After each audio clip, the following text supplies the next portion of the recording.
Het Krijtland. Met daarin de gemeente Gulpen-Wittem en Vols, met haar dalen hoe bijken in ontspringen en hoe rivieren door hen struimen. Het ideale gebied voor de exploitatie van een watermolen. En dat wisten de bewoners van dit schoone gebied al heel erg lang. De eerste watermolen ving vooral in de 13e eeuw. Tegenwoordig vingen er nog zo'n 10 watermolens in het Krijtland, terwijl de afgelopen decennia een minstens even groot aantal verdwenen is. De bestaande watermolens zijn watermolen Otte in Wilder, de Wittemermolen, de Klingwatermolen bij het Klooster in Wittem, molen Roeks in Gulpen, de Commandeursmolen in Mechelen, de Bovenste molen in Mechelen, de Wingbergermolen in Iepe, de Volmolen in Iepe, de Vaalsbroekermolen in Vols en de Frankenhofmolen in Hozelt. En de verdwenen watermolens waren onder andere te vingen in Gulpen, in Pezaken, in Schlennig, in Kottense, in Mameles, in Lemiesch en in Vols.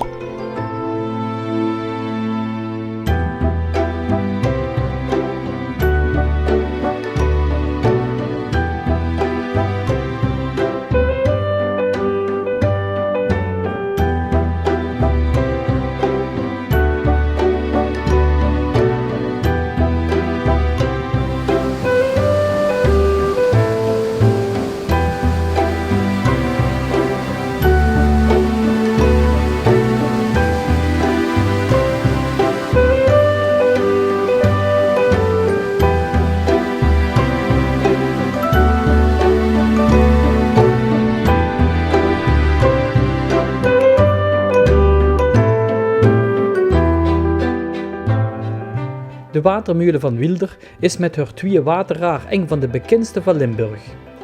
Ze maakt deel uit van een grote hoeve. Het hoofdgebouw is van mergel en baksteen en de vinstere en dure hebben hardstenen omliestingen. Wanneer de molen is gebouwd is niet gans duidelijk. De oudste geschriften waarin wordt gesproken van een watermolen in Wilder dateren uit 1420.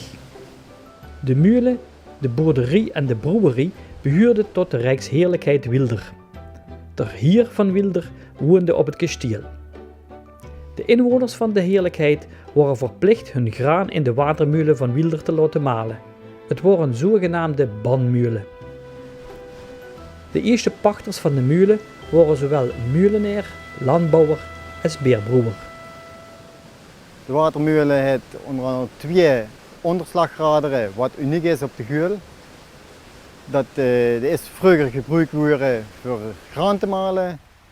Het graan wat er pap maalde, dat komt van de akkerbouw af en het wordt verkocht aan de boeren hierom voor de vee, het paard, varken, koeien te voeren en dergelijke. Wat over wat eigenlijk te veel was, het ging naar de grote handel eigenlijk. Die ging ook, die verkocht het als veevoer of als malen, dat ook of voor brood te malen, of voor brood te bakken, vla te bakken, ja, weet ik niet.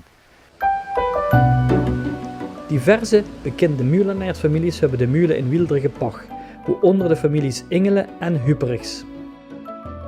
In 1949 verkocht de toenmalige eigenaar, de familie Regoe, de molen aan Jan Christian Otte. De familie Otte gaat uiteindelijk ook zelf de molen exploiteren.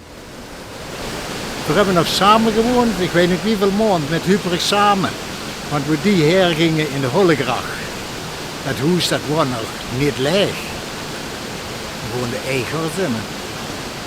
Dus we zijn enige maanden hebben we samen met die familie Huperich in daar gewoond, dat was prachtig.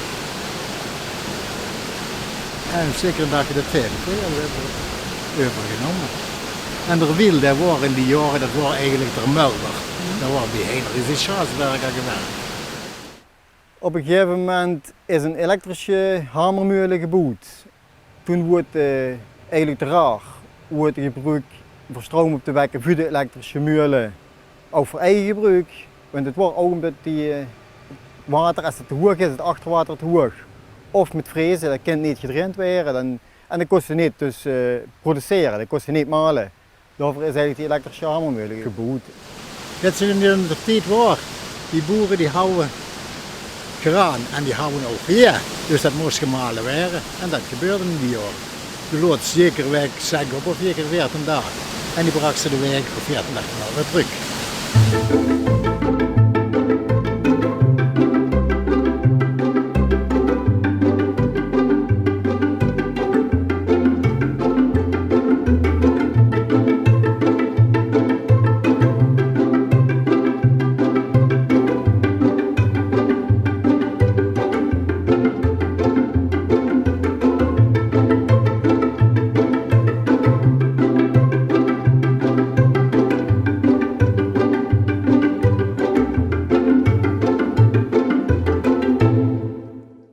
Ja, we zijn dan in ieder geval bezig het erfgoed beter te verankeren eigenlijk en ook kenbaar en beleefbaar te maken. En daar zijn de molens een onderdeel van natuurlijk. Want ze hebben toch ook invloed op het landschap. Ze zijn ook belangrijk voor het landschap, vooral in de beekdalen. Hè. De waterhuishouding, de natte en droge periodes, daar dragen ze ook aan bij. Dus daarvoor zijn ze wel belangrijk.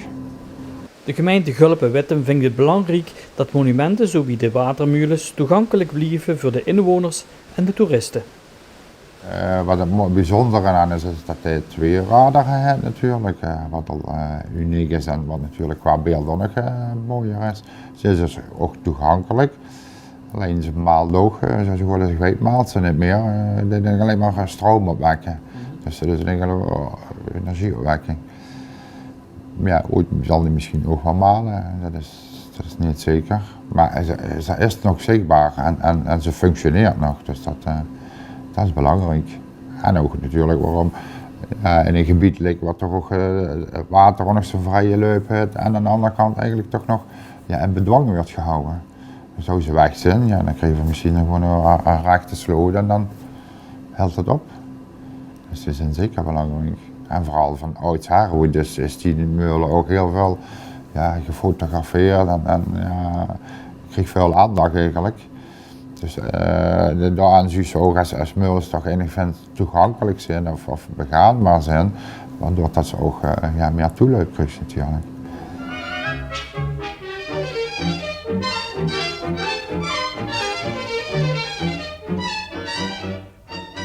En als onder invloed van de warme voorjaarszon en de zoele lentewind de knoppen ontspruiten en de bloemen ontluiken, zingt de nachtegaal bijna onzichtbaar verborgen tussen de bladeren van de esdoorn bij de wentelende raderen van de oude molen zijn lied. En vertolkt in zijn ontroerend gezang, beter dan wij beseffen, de romantiek en de poëzie van dit goede, mooie land. Van Limburg.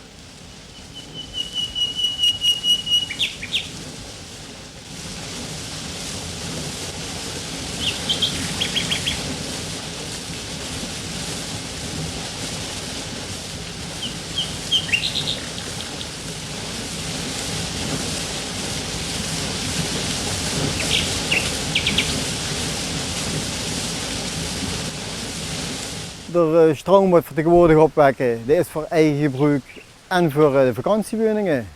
Wat voor u over hebben, dat doen we voor een buurman verkopen, dat is de Brandbeerbrouwerie. Kilos maken. En we kregen kilos fertig. Juli 52. Toen kwam ik bij een mens, die oude generatoren. Is dat niks op de molen? Ja, generator kon ze hebben. Dat kostte zo'n 15, 16, 17 pk met halen. Of kilowatt dan, een beetje meer, minder kilowatt. Dan kijk ik met tijden bij, kostte dat 30 kilowatt uithalen. En dan kostte een hamermul laten lopen. Goesten ze in een silo vallen. De silo hadden we gemaakt dat naar de meulen niet kwam. Maar de meulen bloos dat naar een langere silo in. Dan kost het weer aftappen. En dan kost het ander werk gaan doen met die tijd. En hamermeulen, zeef. Nog lang was het erin, dus het graven of het vinden. En dan zat er zo'n pin in. En die sloegen, die dat graan direct omsloegen, die dat tegen dat zeven aan, die sloegen dat zo lang tegen het zeven. Door het zeven heen en wat, nee.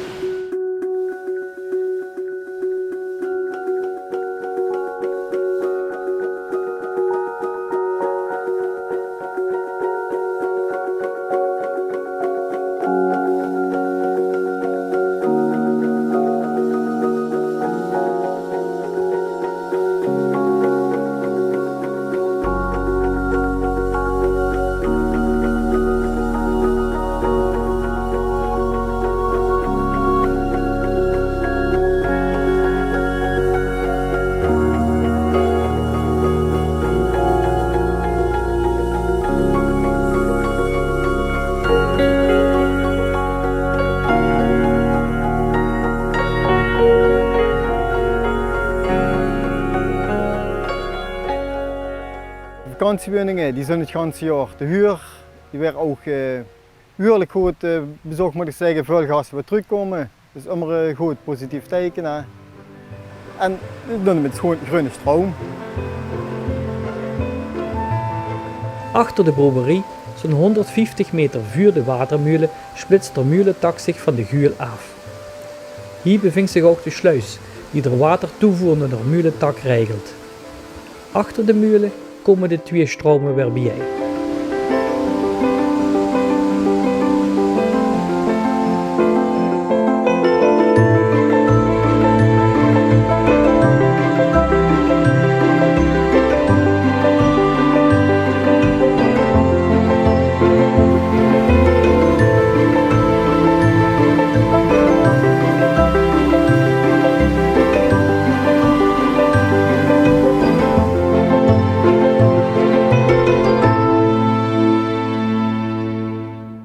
Door de meulens waar ook de levensomstandigheden worden verbeterd. Hè. Als je kijkt dan qua brood en meelmalen, vooral de meelmalerij, wat daar ja, een verbetering in heeft gebracht.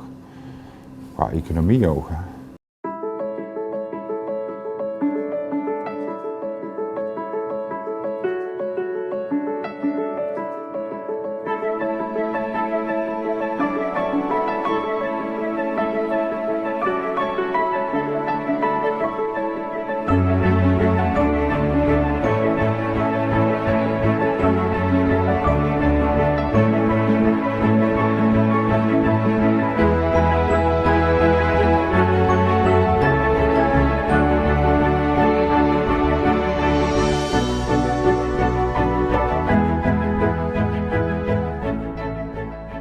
Als de omgeving, ja, dat merkt dat er ook belangstelling voor is en dat er ook een beetje, dat de gemeente er ook achter staat, dat dat ook groeiend zal zijn.